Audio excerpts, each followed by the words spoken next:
আসসালামু আলাইকুম গাইস। তো আমি এক জায়গায় আসলাম আজকে।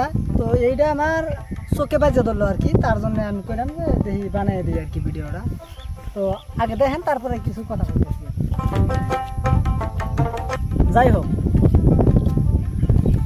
এটা কিন্তু টিপকাই যাওয়ার কিন্তু পথ কিন্তু সবচেয়ে সুন্দর। টিপকাই কাজিগাঁও এটাতে আর কি যাওয়ার সুবিধা হয়।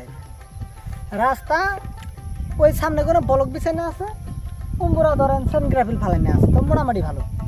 তো এই ব্রিজটা ভোট হার আগে খালি নেতা বেতারা খালি কব যে এইবার ভোট দেও, জিতানের লগে লগে এবার ব্রিজ ইনশাল্লাহ হয়ে যাবো গা।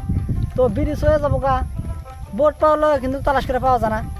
আবার যখন ভোটের টাইম যখন আবার হবো, তখন আবার কব হয় এইবার জিতাও তালি হবো, ওইবার জিতাবেন তাও হবো না। এবার করতে করতে কিন্তু কাজ হয় না।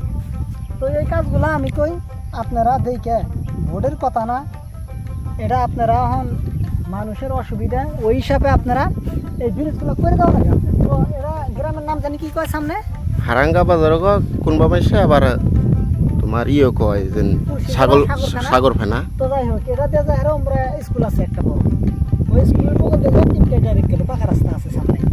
তো এটা আমি তো কই তো শীঘ্রই আপনারা এই ব্রিজটা করে দেন, তার মানে মানুষের খুব অসুবিধা হয়েছে। ওইটা তো টিপকাইয়ের রাস্তা, ওইটা দিয়ে কিন্তু যাওয়া যায় না। ওটা দিয়ে বড় বড় ডাম্পার গাড়ি যাইতে যাইতে ধরেন যে বালু পাথর নিয়ে যায়, রাস্তায় একবার শেষ। মানুষের খুব অসুবিধা হয়েছে, আপনারা এটা দিয়ে করে দেন ব্রিজ, এটা দিয়ে খুব সুবিধা হবো। আর ওই রাস্তাটা আপনারা ধন্যবাদ।